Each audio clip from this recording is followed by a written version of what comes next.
I think our special guests are here to join us. Hi, Matt. Thanks for being here for us. You're very welcome. Hi, everybody.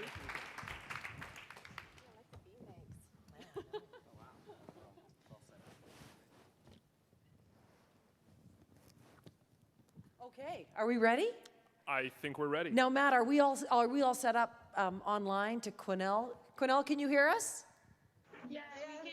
Hi, Quinnell. Port Mac, can you hear us? Yeah. Good.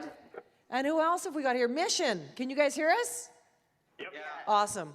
All right. Well, we're here in Vancouver at our Tech Summit, and I want to, my name's Christy Clark. I'm the Premier of British Columbia, and I wanted to do kind of a question and answer discussion with everybody around the province about tech. And I know lots of you are interested in getting into the tech business. So what we did is we brought in two people who are experienced in the tech business. Kristine Steuart went into the tech business when she was 19 years old at a Vancouver-based company, and then she founded her own company in 2010. And she's been doing that for 6 years now. She's going to be 120 employees in this business that she's built in Vancouver in the probably this year. And we've got with us Brian Wong is the founder of Kiip. So Kiip is a company. Brian is 24 years old. He founded the company when he was 19 years old. And they'll tell you a little bit about their businesses. But we wanted you guys to get the chance to talk to them about what it's like being in the tech business and how you get into it, what it's, whether or not you'd like it, what kinds of different things you can do, what does success and failure look like. So what I thought I would do before we open it up to questions from around the province and for you here is maybe just start by asking each of you guys a couple of questions, just to sort of kick it off. And maybe, Brian, I could start with you. You're a UBC grad. Yes. And your mom's here. Hi, Mom. Yes. Filming us. There she you is. go. Hi, Mom. But you live in San Francisco now. Yes. Tell us how you got your company started. So I graduated from UC when I was 18. So I ended up taking some time off. I skipped 4 grades in elementary school and high school. What? And then so I had a bit of a head start. There's a few programs that the Ministry of Education has, which the transition program, math class, a few things that I did actually help me skip. But I was always kind of interested in tech. I actually learned how to design when I was very young. I got my hands on a copy of Photoshop, not going to tell you how, when I was 11. Then learned how to design on my own. I took tutorials and whatnot. But anywho, graduated, decided I wanted to work in tech because I had these nerd tendencies already. I was already designing websites and things like that. So Did you ever get bullied in school? I've never gotten shoved in the locker. Okay. I'm very proud of that. So that was good. And then I think intelligence is intimidating. So keep it up. Yeah. It's not about brute force or size. It's about up here. It's true. But I ended up, the short story is I ended up moving down to San Francisco to work at a company called Digg.com. They're like a Reddit competitor for those of you who are Reddit fans. Digg went like this. They went belly up. And then I got laid off at the ripe old age of 19. And then so I decided to start a company because when you get laid off, it's like all bets are off. You can kind of do whatever you want, really, not that you couldn't before.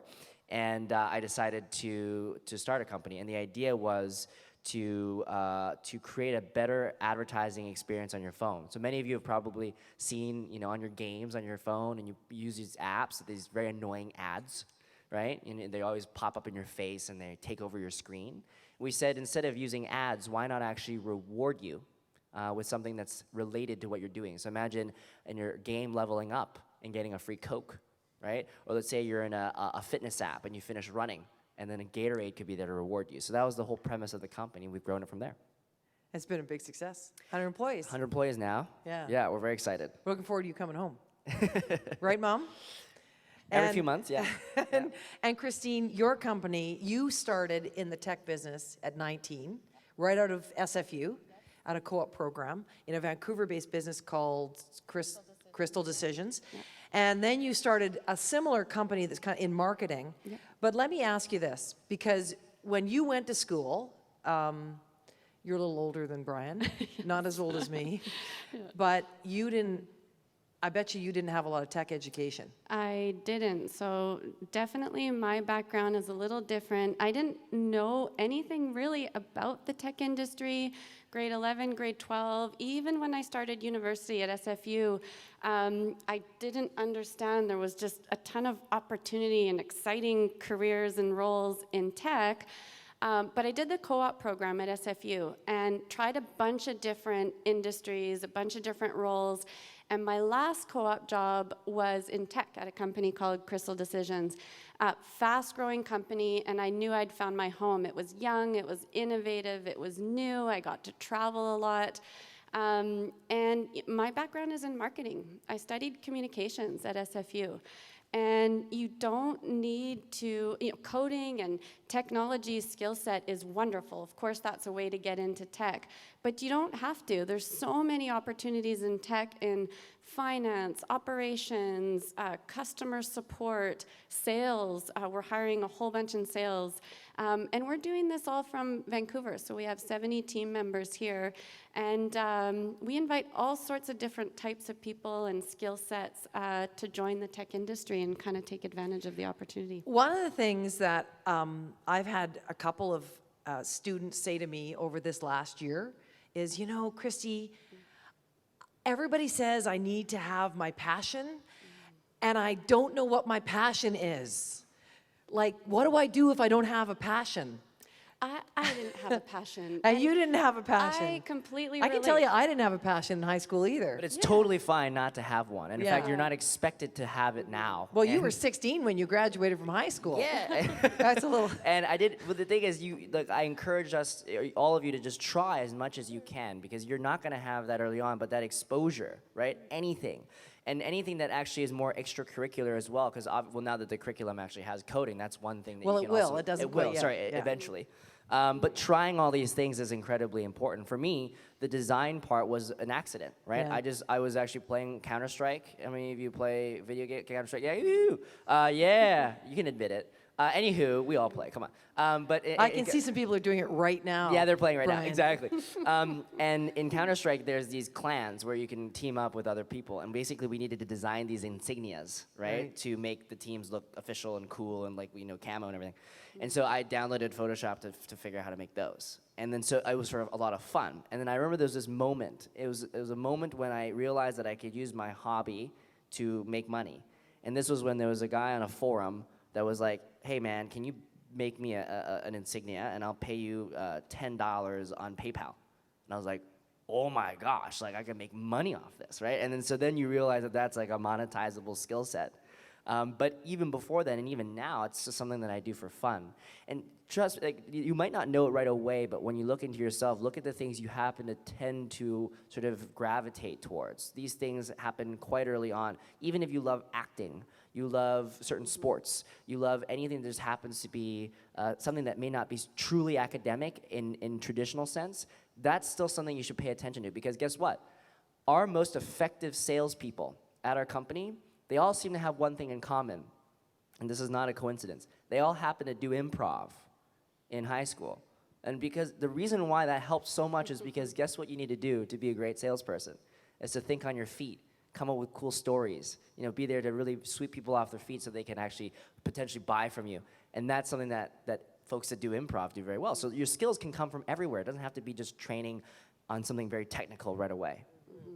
Now, we are going to do, though, Brian, coding as a mandatory skill from starting in kindergarten, because to me, it's the universal language. When I was, there's a language that people used to talk about called Esperanto, and it was supposed to be the universal language. People would stop speaking English and Spanish and French, and everybody was going to speak Esperanto.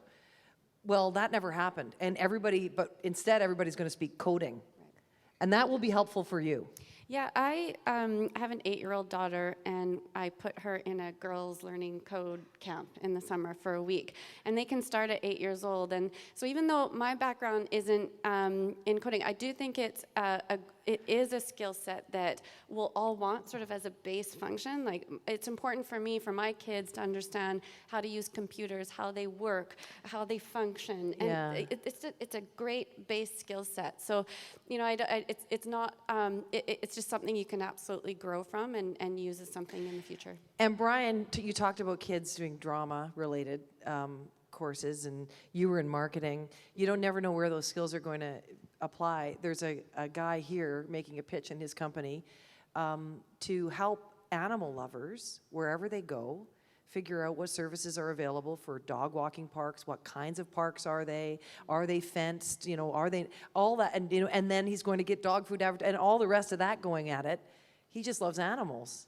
That's his passion. Well, every and idea he's monetizing that. Every idea has a tech version of it too. Yes. So there was a story of this. She was, I think, one of the youngest entrepreneurs to pitch at this event down in San Francisco. She's 12 or 13, and she had a lemonade stand. And then she was trying to figure out how to share the lessons that she learned from starting her own lemonade stand. So she created a series of online courses for other 12-year-old entrepreneurs to start their own lemonade stands. So she was selling ebooks and different lessons. So it's like there's always a online or tech version of what you love. Yeah. Now, I know, Matt, you're going to make us, but can I ask one question, last question? Of course. Which is, from each of these two, what are the characteristics of people, and of success and failure? And I recognize that lots of people in tech fail 10 times before they have their Facebook or their huge success. Or, you know, Angry Birds is a really good example of that. What are the characteristics that successful people in tech have, and what are the characteristics that unsuccessful people have in tech? Yeah, I mean, the successful, I think, is just an ability to create, and you want to create something new that comes from you, your head, your idea, and you go and make it happen, because it's all about being innovative and creating new ideas. And then on the sort of unsuccessful side, I think if you're really averse to change and, you know, like you don't have that ability to kind of launch something and get something out there, and you want to hear what people have to say, like you have to put yourself out there, I think, when you're in tech. A little and bit of different bravery. ideas. Yeah. I think one very important characteristic that I've seen amongst a lot of successful entrepreneurs is constant curiosity and wonder. So never lose your sense of curiosity. It's like one thing you should really hold on to, and it's the one thing that defines youth, I believe, and not about age, but rather youthful mindset. And the mindset is really the most important thing. It's the energy. Everyone always goes like, why are all these people so energetic? Like even the entrepreneurs that have gotten, you know, to a certain age that apparently by numerical age are older, they're still very energetic, and it's all about their youthful mindset. I think unsuccessful folks, you know, are the ones that are just very worried about what they had done in the past, focusing more on the past, not really looking forward.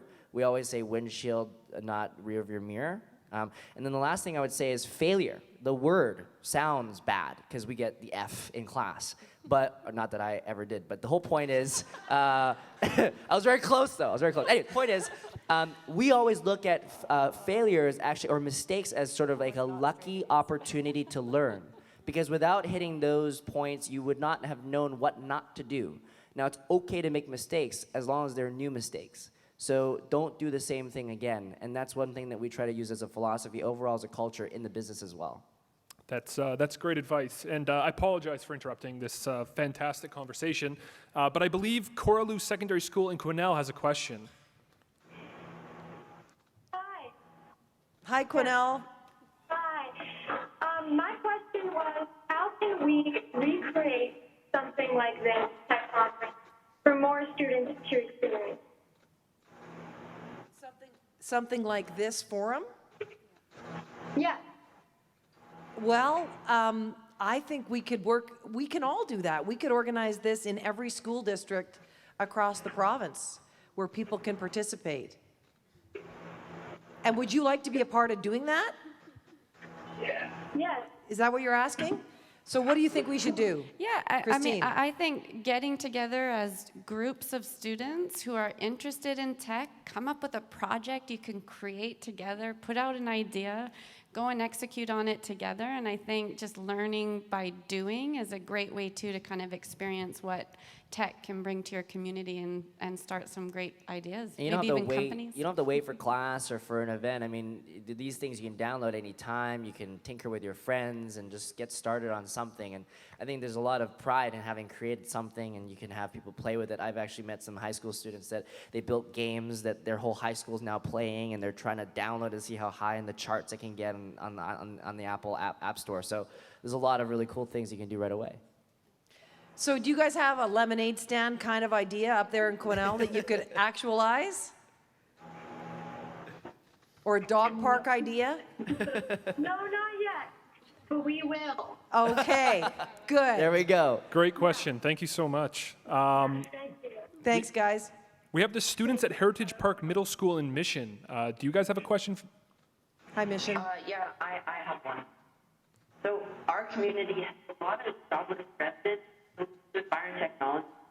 What are you doing to make these for career? Okay, now the audio's really not, it isn't great between us. Can you try the question again? Okay.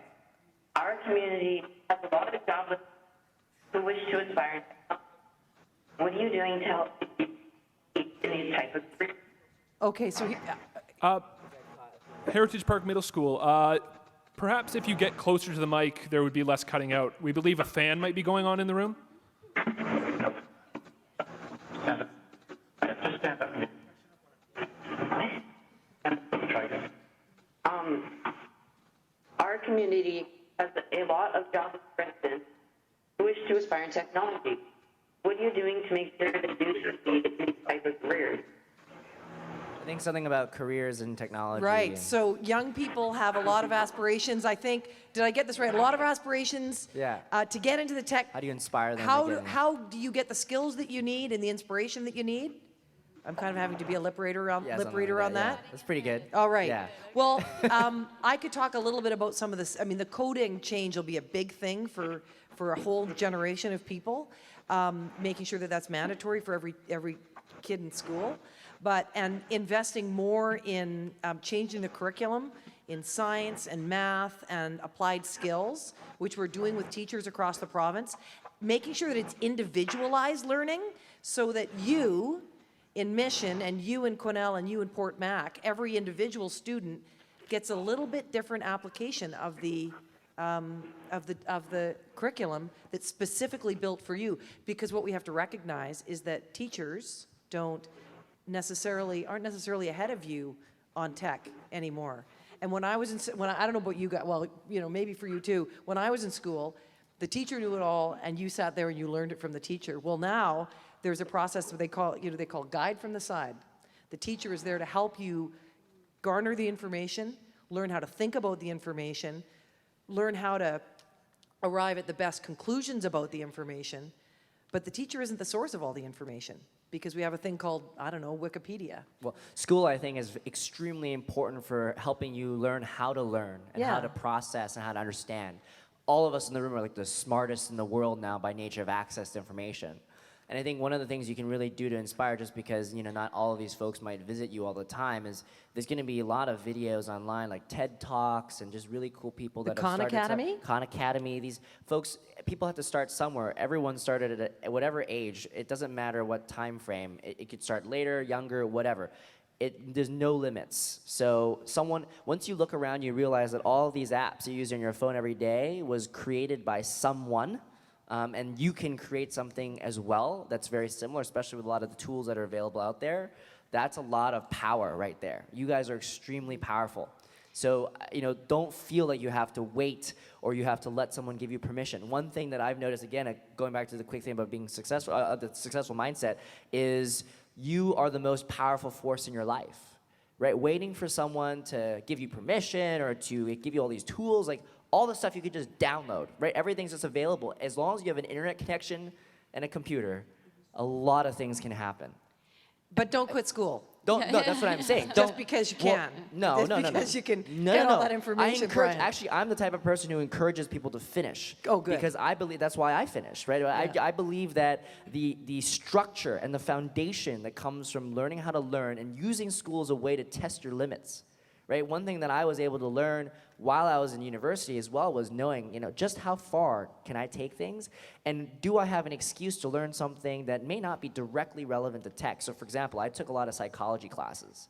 That was an amazing set of information that helped me craft my understanding on advertising, because when you're talking to a consumer, you need to understand their mindset, and psychology helps you do that as well. So there's a lot of things that may not, again, I'll repeat this, and it may not make any sense until later on, but a lot of subjects you might take may not seem immediately relevant, but they're extremely important because it gives you a perspective on the world. And that's how you come up with ideas. You don't just come up with ideas because, well, I want to code and design, so I'm just going to do coding and design. Every other class you take, from social studies to languages, other languages to maths, whatever, these things are incredibly important. True. And learning how to think is what teachers do. They show us how to come to the right conclusions based on the right set of information. And you don't necessarily get there on your own. Let's go to, you want us to go to Port Mac? Yeah, and let's Port go McNeill? to the North Island secondary students. Do you have a question? Yes, we do. What is the BC government doing to promote gender equality in the tech sector? So she asked, what is the BC government doing to promote gender equality in the tech sector? What a great question. Because it's an issue in the tech sector. I met with the head of EA today, and they were talking about the challenge that they have in trying to find enough young women to start at the company so they have enough middle-aged women or, older, more experienced women to be able to promote to the executive level. It's a real challenge. Google's talking about it. The first most important thing that we have to do is get more young girls interested in tech at the youngest ages, thinking of it as a real job that you can do, that welcomes women. Used to be there weren't very many women who were doctors in the 1940s and 50s. And now it's more than half women. But it was because women didn't think they could go into medicine. It wasn't really an area that was acceptable. So I would say making coding available for children from kindergarten up, then all girls will be doing coding just like all boys. Making sure that many of the teachers that are providing that are women as role models, that's going to be an important part of it too. So I think starting from the ground up really matters, but at your age, in Port McNeill, there's going to be other things. You're at that age where you got to break that barrier. So what would you say, Kristine? Yeah, there's so much opportunity in tech and so much room for women to contribute in technology. I certainly feel at home in tech. I've always enjoyed it, loved it. At my company today, we have 70 team members, and we have just under 50%. Good for you. as Do you women. feel alone in a boardroom sometimes? I do. I actually have a couple women on my board, too. Well, not your board, but when yes. you go pitch a VC, Oh, or yes. you go down to San Francisco, I Silicon think Valley. There's women who have raised a Series B round, which we have is something like 3% Wow. of VC investments are from women founders, and we're in enterprise software. And my message to women is there's a place for you in tech. There's lots of great women in tech. Go find them, go talk to them. There's lots of great companies who sell to many women. Our customers are marketers. A lot of them are women. I meet all these wonderful leaders, as customers. And I would just say that, create those ideas, speak up, participate, and there's lots of women you can pull from and work with.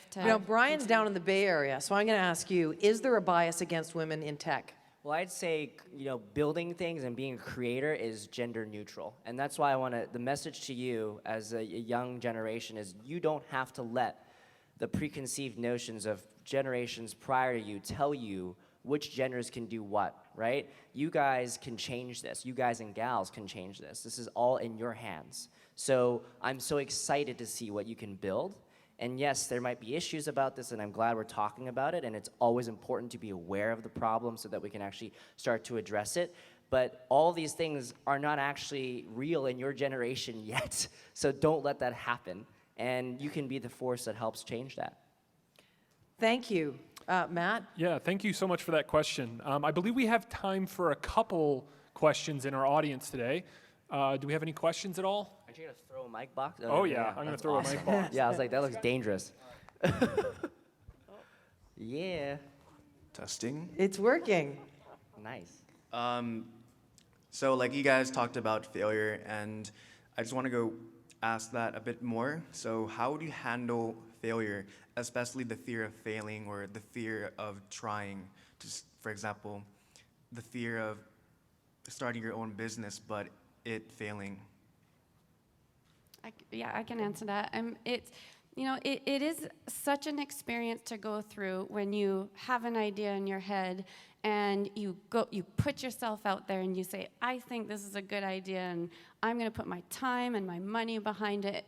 But I definitely encourage you to go out and try that. I remember the day we launched Allocadia, our software, and I remember lying in bed that evening going, will anyone care? Will this matter at all?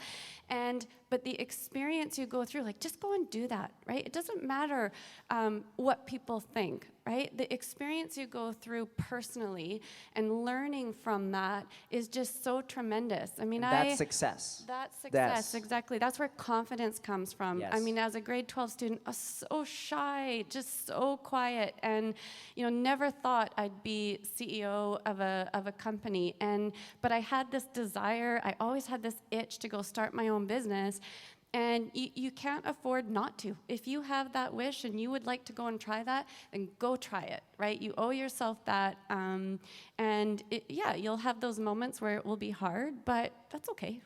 It's That's all okay. the way you look at it. Like I mentioned, there is no failure in our vocabulary at our company, right? You're always learning. And every single opportunity comes from the learning that comes from potentially a mistake or what would be traditionally perceived as a failure. So know that just that you tried it is success. And whatever happens around you, people are perceiving it, you're allowed to trip and fall and get back up. This is the best part about being young, is you have permission to learn and to continue trying and to do cool stuff, because that's what you're supposed to be doing right now. And maybe you could just speak to the attitude about failure that you see in the Valley, Silicon Valley, versus the attitude about failure that we have as Canadians. So totally different. Not to be, I'll try not to be too divisive in my explanation, but more like I believe that in America, this seems to be, and I'm generalizing, of course, there seems to be this notion that there's no such thing as being too loud.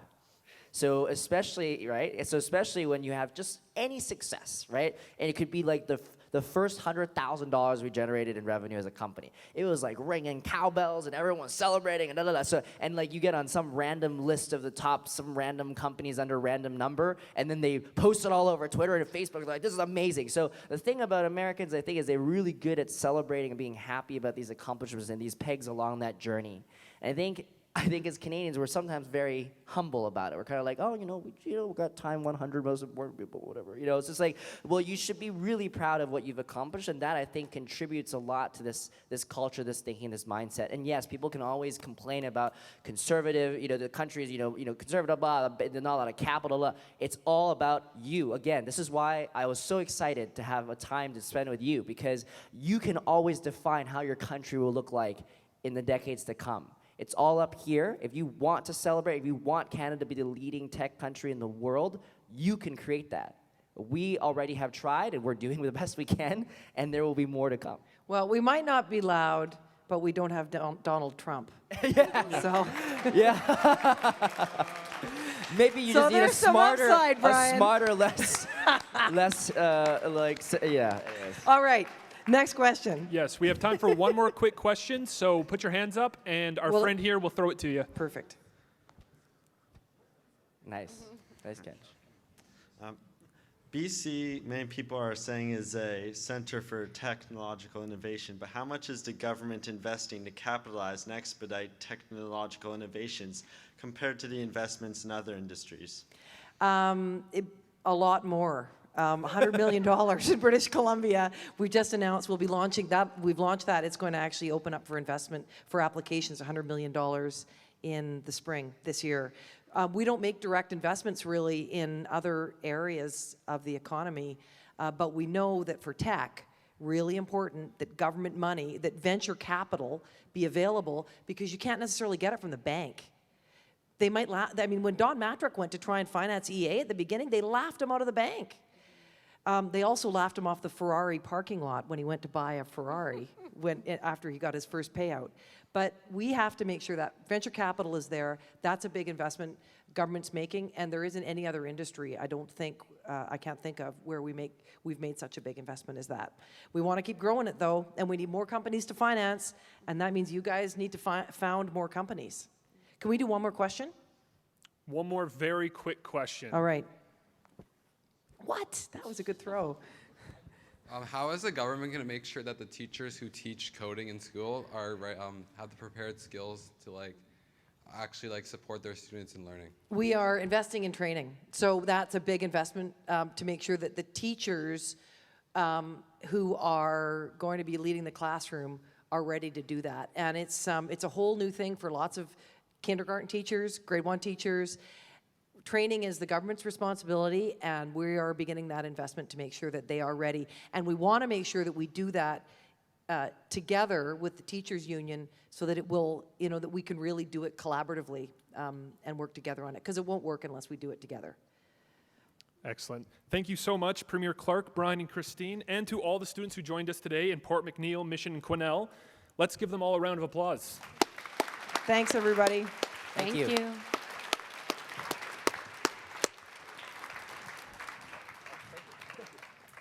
you, Matt. It's great. Thank you.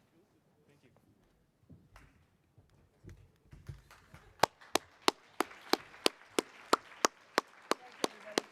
Thanks again. Thank you. Take care. All right, for those of us still in the room, we are now going to split into smaller groups to continue your tours and exploring. High school students, please take a look at the color on your name badge. Group number 1 has green badges, and it's your turn to explore the Career Showcase exhibition on this level. Group number 2, blue badges, please follow your teachers and chaperones downstairs to the Technology Showcase and Trade Show floor now. Each school group has been assigned a specific time for experiencing the 4D portal.